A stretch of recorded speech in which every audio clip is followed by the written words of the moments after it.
Okay, so today we're going to talk about sun signs and what they really mean. Yeah. And when someone asks, what's your sign?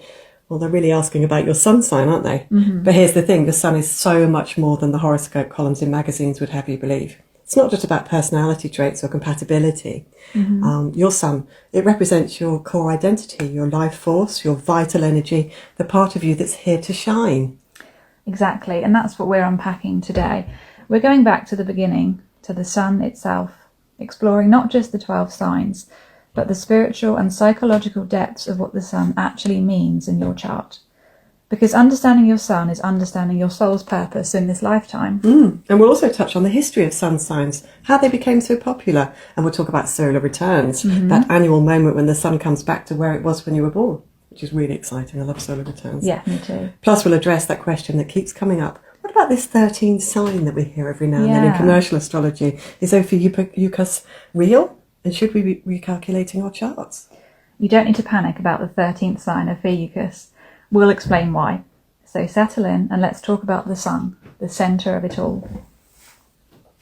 Let's start with the basics.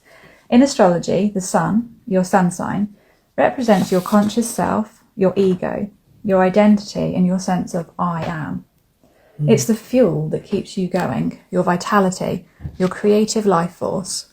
Think of it as the core essence of who you're becoming and who you're essentially meant to become as you mature from birth into adulthood. That's a really good point.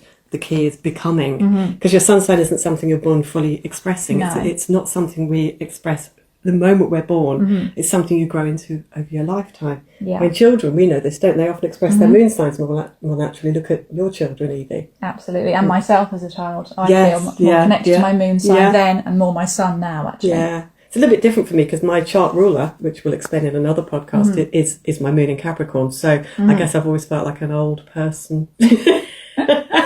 Mature person from birth. Yes. Right. Children often express their moon signs more naturally. As we know, their emotional needs, their nature. But when you mature, your sun becomes more prominent. It's like a seed. It needs time, experience and consciousness to bloom fully. Exactly. And when people say, I don't really relate to my sun sign, it actually might be because they're still growing into it. And they might be more identifying with their rising sign or moon sign. But the sun is always there, pulling you towards your purpose and gives you that sense of fulfillment within your life once you're able to embody it. Just because it's not immediately obvious, it doesn't mean the sun sign isn't expressing itself. No. I've got friends with Leo ascendant, Libra sun. A Libra sun is a much softer sun sign, so that you see their Leo ascendant, and yet you know that Libra sun is there. Exactly, yeah. And So psychologically, the sun relates to Carl Jung's concept of individuation, the process of becoming who you truly are, separate from your conditioning, your family expectations, or social pressures. Your sun is the part of me that says, this is me, this is what I'm here to do. And spiritually, it's your soul's light, the unique frequency you're meant to radiate into the world. When you're living authentically, aligned with your sun, you will feel more alive. And when you're not, life will feel dull or like you're playing a role. Playing a role, taking on a false identity somehow. Yeah, it's a common thread in our podcast, isn't it? Playing a role, Yeah. finding your authenticity. Yeah. And from a reincarnation perspective, your sun sign represents the primary lesson of your soul chose to explore in this lifetime. It's not random. It's the specific energy field you incarnated into to develop particular qualities, to balance karmic patterns, or to master certain expressions of consciousness that were incomplete in previous lives. Yeah, and some traditional spiritual teachings say that we cycle through all 12 signs across multiple lifetimes, learning each archetypal lesson. So if you're a Capricorn in this life, you're here to work on mastery, responsibility, and building a legacy. Perhaps because in the past, you avoided commitment or scattered your energy in a previous life.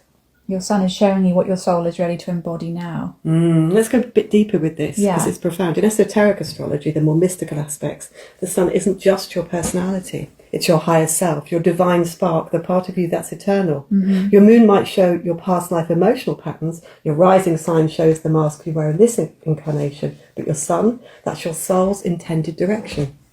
And this is why living out of alignment with your sun will feel so depleting. You're literally working against your soul's curriculum.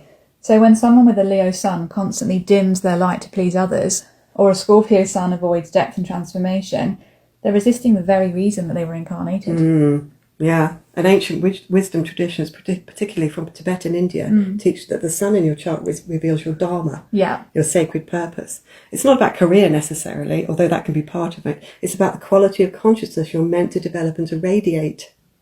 Mm-hmm. So a Libra sun isn't just learning about relationships in a surface way, although they may be prone to leaning towards a more superficial way because it feels more comfortable at times. It's easier, isn't it? Yeah. But they're learning about the spiritual principle of harmony, balance, and how consciousness experiences itself through the mirror of the other. A Sagittarius sun is learning about the soul's quest for truth and meaning across vast landscapes of experience. And we'll look through all the sun signs in a bit, won't we? Yeah, we will. And here's something really beautiful from the mystery schools. They taught that the sun in your chart is like a portal. I love that word, portal. Me too. It's the channel through which divine light enters your being. When you consciously work with your sun through meditation, creative expression, or simply living your truth, you're actually clearing that channel, becoming more transparent to higher consciousness. And this actually ties into why solar returns are so powerful.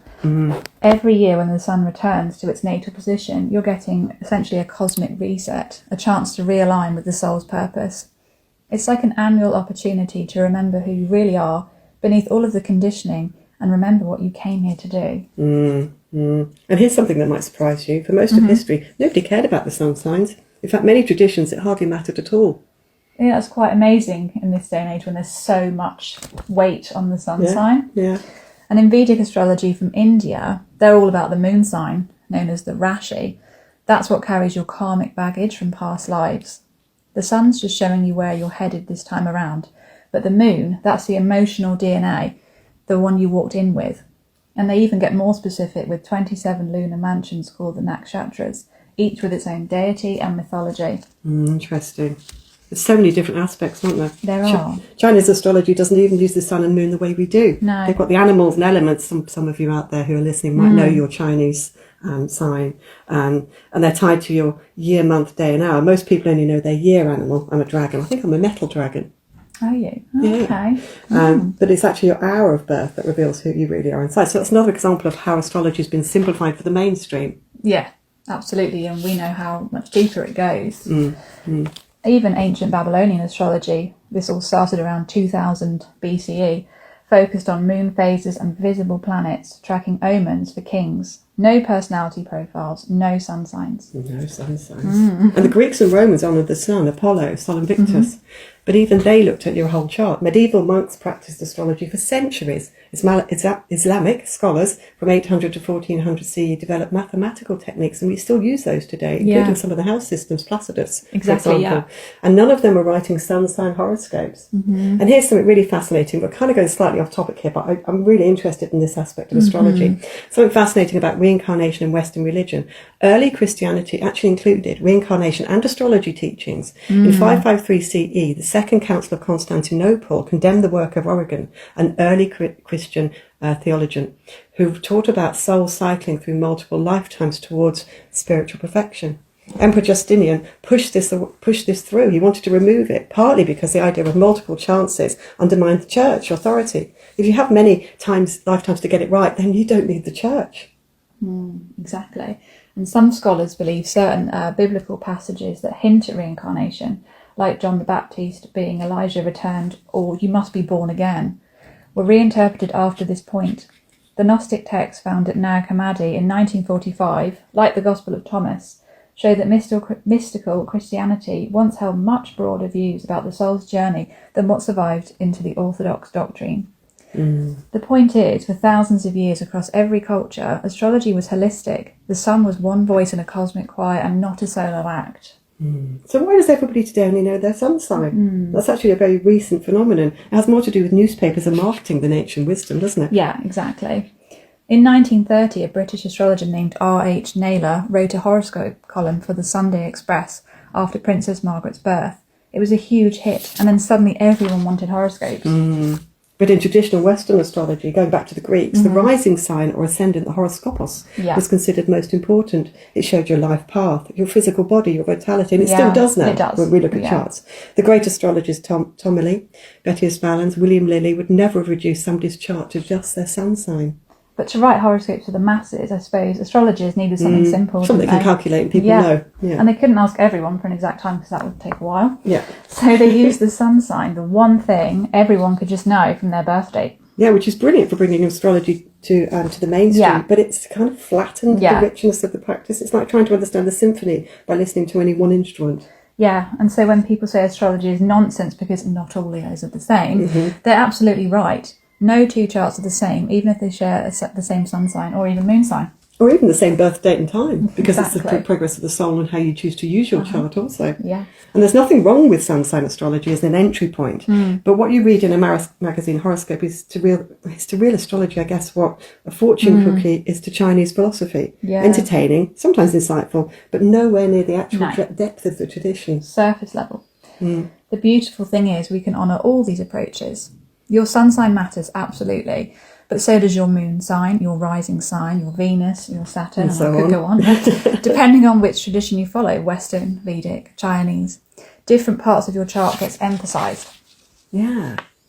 So with all that context, let's talk about the sun signs themselves. Not the stereotypical descriptions in pop astrology, but the deeper spiritual and psychological energies each embodies. Even though the sun wasn't always the primary focus historically, it is significant. So in Western astrology, the sun represents your conscious will, your creative life force, and your sense of purpose. When we understand it deeply, the sun reveals profound truths about your soul's journey. And if you do know your moon sign or your rising sign, don't think of them as contradicting your sun sign. They're all revealing different facets of you. The birds are singing outside, aren't they? Very noisy. Your sun shows where you're heading, your moon shows where you've been, and your rising sign shows how you're travelling. Yeah, and each sign isn't just a personality type. It's a stage in a journey, a specific lesson, a lens through which consciousness experiences life. And the zodiac is a wheel that follows a natural progression. It begins with Aries, the spark of individual existence, and ends with Pisces, the dissolution back into the collective. Each sign builds on the one before it. Exactly, it's progressive. So should we look through the sun signs? Oh yes, that sounds good. So we'll start with Aries. Aries is the warrior, the pioneer, the spark of new life. Psychologically, Aries is learning about courage, autonomy, and the assertion of self. Spiritually, it's the soul's first breath, literally when we entered this world, that I am, that must differentiate itself from everything else. From a reincarnation perspective, an Aries sun soul is learning to claim their right to exist, to lead, to initiate, to be seen. Perhaps in past lives they were followers or they gave away their power. So this lifetime is about reclaiming their sovereign will.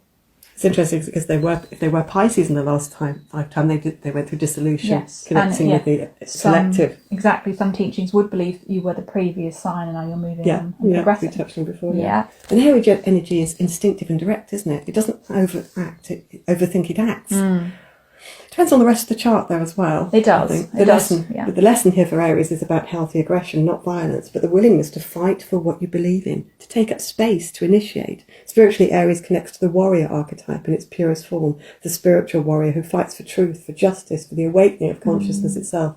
It's got such a power, hasn't it? It does. And depending on where it's sat in the chart and what aspects it makes, shows you where you're best to channel that power and that desire to act and that courage. Yeah, so the aspects are other planets connecting with it, but also looking at the ruling planet of Aries, which is Mars. We're getting a little bit complex here, but how that impacts the sun. Yeah, apologies for the I'll hold back. Moving forwards there.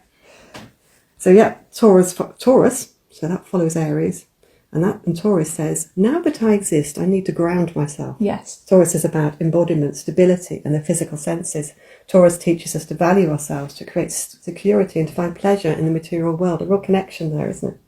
Yeah, and spiritually, Taurus is learning about self-worth and the sacredness of the body. It's about building something that lasts, whether that's wealth, health, relationships, or inner peace. And it's so much about the earth, isn't it? About connecting with the actual tangible earth. I mean, gardening, growing, peace, simplicity, nature is all Taurus stuff. The archetype of Taurus is Gaia, Mother Earth. Yeah. And Gemini, next, is the communicator, the storyteller, and the curious mind. After Taurus grounds us, Gemini lifts us into the realm of ideas, language, and connection. It's about learning, asking questions and seeing multiple perspectives. And psychologically, Gemini is integrating duality, the twins recognising that we contain multitudes. And spiritually, it's about the exchange of energy through words, thoughts, information, Gemini reminds us that knowledge is power, but only if it's shared. Yes, Gemini are meant to share, and I think sometimes that can build up as perhaps a scattered energy or anxiety if they aren't reaching out and making connections with others, and sharing their knowledge. Yeah. Again, it's about being authentic, isn't it? Authentic connection. Yeah. And then we look at Cancer. Cancer brings us home. After Gemini's outward exploration, Cancer turns inwards to the emotional realm, the family, the roots, the belonging. It's the archetype of the mother, the nurturer, the one who creates safe spaces. Yeah. And psychologically, Cancer is learning about vulnerability and emotional intelligence. Spiritually, it's about honouring our need for connection and tenderness. Cancer teaches us that strength isn't just about armour. It's about allowing yourself to feel deeply. That sensitivity, but also that self-protectiveness and that desire to protect others. It's so important. Yeah. So Leo, next, is the sun's home sign. And that's all about radiance, creativity and self-expression. Where Cancer nurtures others, Leo nurtures the self. Not in a selfish way, but in the recognition that you have something unique to offer this world. Psychologically, Leo's about developing a healthy ego, not arrogance, exactly. as a Leo who's not using their sun purely. They can become arrogant, and that's that's also a cover up for vulnerability as well. It's a way of protecting oneself. It's about having humility as well, with that pride. Yeah, self-confidence, isn't it? Spiritually, it's about embodying your light and inspiring the others to do the same. Leo reminds us that we're all meant to shine. Yes. I love that. Me too. Virgo. So Sun Virgo follows Leo, and it brings discernment. It's the craft person, the healer, the one who refines and perfects. After Leo's creative expression, Virgo asks, how can I make this useful? How can I serve? What can I do? Yes. Virgo is learning about humility and the art of mastery. Spiritually, it's about sacred work, understanding that even the smallest acts, done with care, are meaningful. Virgo teaches that perfection isn't the goal, or perfectionism. Wholeness is. That's interesting, isn't it? Because I remember years ago thinking about Virgo and thinking that the only thing we ever find when we seek perfectionism in its pure state is imperfection. Yeah, exactly. No, I know, I agree with my Virgo ascendant. Almost looking too closely, you start to see more flaws than if you take a broader view. Yeah, sometimes you can get so involved in the minutiae and the details that you don't actually look at the bigger picture. So next we have Libra, and this is the first sign that looks beyond the self towards the other. It's about relationship, balance, justice and beauty. Where Virgo perfects the self, Libra seeks harmony with others and sometimes the tendency to perfect relationships and other people. Seeking that kind of peace. And psychologically, Libra is about learning interdependence, how to be an individual whilst also being in a partnership. So it's not about being codependent. Spiritually, it's about the mirror of relationship, where we see ourselves reflected back through others. Libra reminds us that connection is both an art and a necessity. Yes. And then we look at Scorpio. Oh. Us being Scorpios. Yeah. So Scorpio takes us into the underworld. It's the sign of transformation, death, rebirth, and the hidden depths of the psyche. Makes us sound a bit intense, doesn't it? It does a bit, doesn't it? Can't imagine. We have more to our charts than just Scorpio. Yeah. After Libra's surface harmony, Scorpio demands truth, raw, unfiltered, and sometimes painful. Souls who choose Scorpio suns are often old souls here to complete deep karmic work, to transform ancestral patterns, to heal collective wounds through their own descent into darkness and return to light. And we should know. Been there a few times. So psychologically, Scorpio is learning about power, not over others, but actually the self's power. It's about facing your shadow, your fears and your desires. Spiritually, Scorpio is the alchemist, turning pain into wisdom and trauma into strength. It teaches that real transformation requires destruction on some form, as we were talking about Pluto. Yes, in our last podcast. That's the ruling planet of Scorpio. Exactly. In reincarnation terms, Scorpio suns often carry memories of intense past lives, betrayal, loss and trauma. And they're here to actually transmute that energy from a past life or lives to become healers and transformers for others. Good old Scorpio. Nothing like a light-hearted Scorpio, is there? Sagittarius, okay, a welcomed lightness. Yes. Sagittarius is the philosopher, the seeker and the adventurer. After Scorpio's intense inner work, Sagittarius expands outward, seeking meaning, truth and freedom. It's about the big picture and the quest for understanding. There can be a restlessness with Sagittarius, because that's that desire to explore, to expand, to experience everything, isn't it? And psychologically, it's also learning about optimism and faith. Spiritually, it's about trust in the journey, even when you can't see the destination. Sagittarius reminds us that life is an adventure, and wisdom comes through experience. Yeah. And we both have Mercury in Sagittarius, which is well, not a sun sign. I was just thinking that kind of helps us, I think, to sort of come up from those Scorpio depths and find that faith and that desire to look from a grander, it's like a bit more optimism. Yeah. Capricorn, okay. So Capricorn is the builder, the elder, the one who climbs the mountain. After Sagittarius' exploration, Capricorn asks, what will I leave behind? What legacy shall I create? Yeah. It's about structure, it's about discipline, and long-term goals. And often people think of Capricorn as being quite a dour sign, but actually it's just very focused on the practical, the here and now. What are we building? Huge determination. Yeah. Psychologically, Capricorn is learning about responsibility and mastery. It's about integrity, I think, at its core, aligning your actions with values over time. Capricorn teaches that success isn't instant, it's earned through patience and commitment. Absolutely, definitely. So the next sign, Aquarius, one of my favourites, is the revolutionary, the visionary and the humanitarian. So where Capricorn builds systems, Aquarius actually questions them. It's about innovation, individuality and collective progress. So in astrology, Saturn is the old traditions and Uranus is turning things on its head. It's a new way of looking at things, it's progression. And actually in some ways, I think we need to find a balance between the two, don't we, really? Not rebellion or destruction or reconstruction for the sake of it, but actually with a humanitarian aim in mind. What's best for everybody, what's best for humanity. Absolutely. And it's about detachment also and objectivity. Spiritually, it's about seeing yourself as the larger whole, humanity, the cosmos. Aquarius reminds us that true freedom comes when we honour both our uniqueness and our interconnectedness. Yeah. So yes, I love Aquarius. And Pisces. Finally, we come to Pisces, the mystic, the dreamer, the dissolver of boundaries. Pisces is where the individual self merges back into the ocean of consciousness. It's about compassion, imagination and transcendence. In the reincarnation cycle, Pisces represents the final sign before the soul begins again at Aries. It's the completion, the surrender, and the letting go of earthly attachments. And I just want to say it's interesting because you do meet quite a few Pisces who are kind of swimming on the top of the water because they're not quite ready to embrace the full complexities. It's releasing the ego, isn't it? The dissolution of the ego, in a sense, Pisces. Yes. And I think as human beings, we are very attached to our ego for a multitude of valid reasons. So to actually let go, it's quite frightening. That's asking us to just release and surrender all control. It's huge. It's tantamount to sort of annihilation, isn't it? But actually, when Pisces trusts and dissolves, it becomes more powerful. Because spiritually, it's not. It's actually a gain. It's not a loss. But I think in our human brains and an ego sense, we see that as a loss of control is a negative. Yeah. So, Pisces is learning about surrender, as I've said, and acceptance. Spiritually, it's about remembering that we're not separate from each other, from nature, from the divine. We're all from the same source. Pisces teaches that the end is actually also the beginning and the wheel turning again. Pisces sun souls often have strong past life connections, like we said about Scorpio. So the water signs, Scorpio, Pisces and Cancer, are very connected to their past life and past life karma.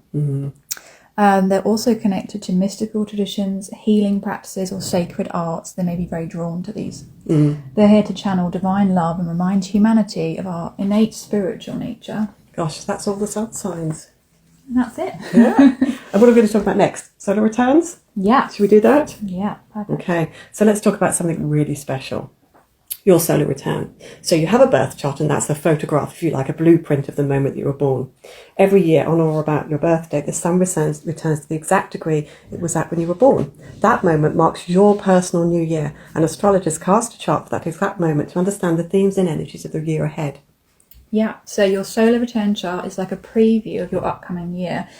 It shows what areas of your life will be activated, what challenges you might face, and what opportunities are available. It is a really powerful tool for self-reflection and planning, and I do it actually every year. I cast a chart for myself. Yeah, I did mine this year.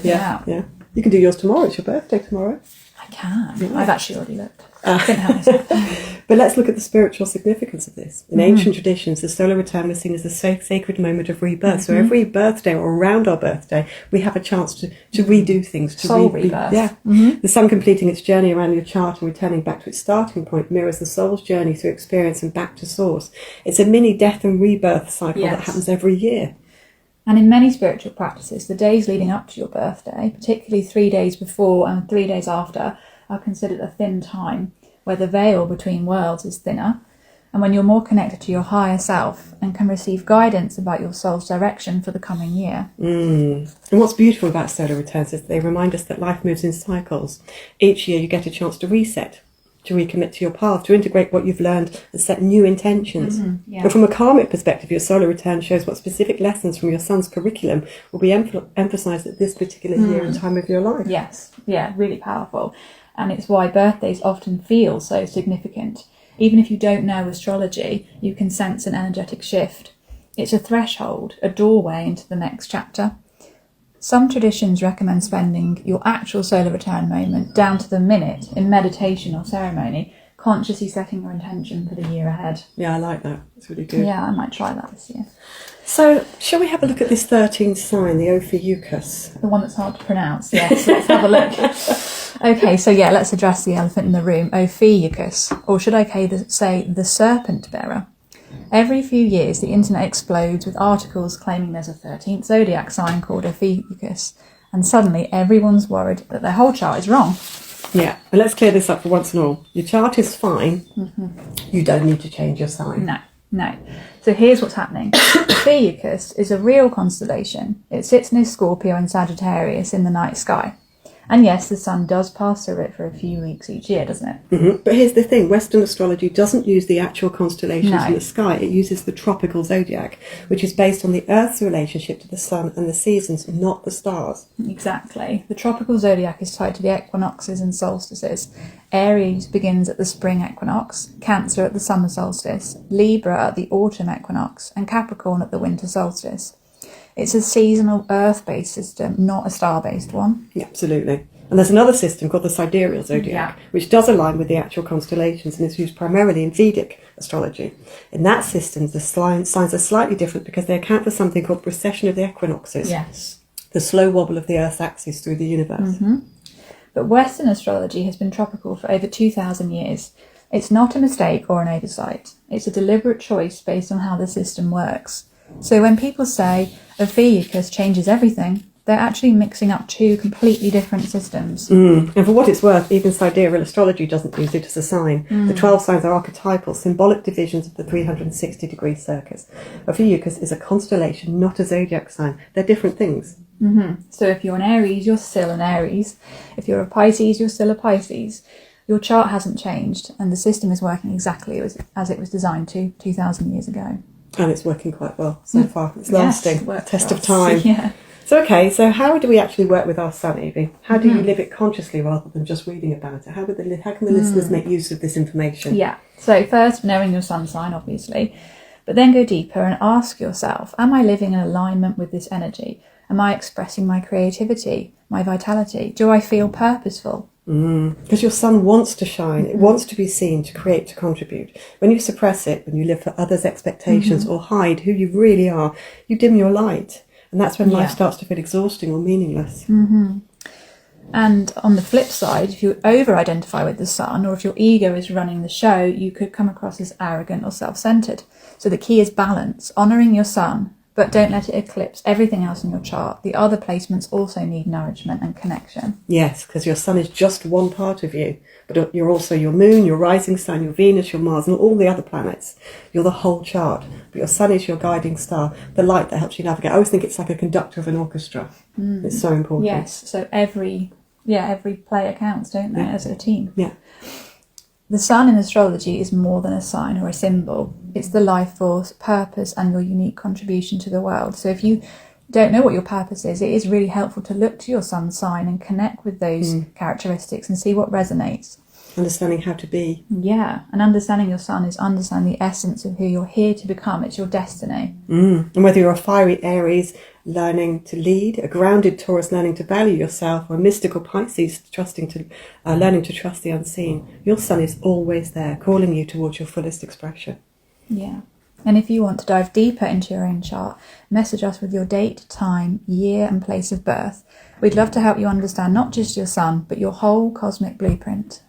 And join us next time on the 28th of November as we continue exploring the stars, the signs, and the soul journey through the zodiac. We'll be looking at a moon sign, which is one of my absolute favourites. Oh, me too. Until then, keep shining, keep growing, and honour the light within you. Thank you.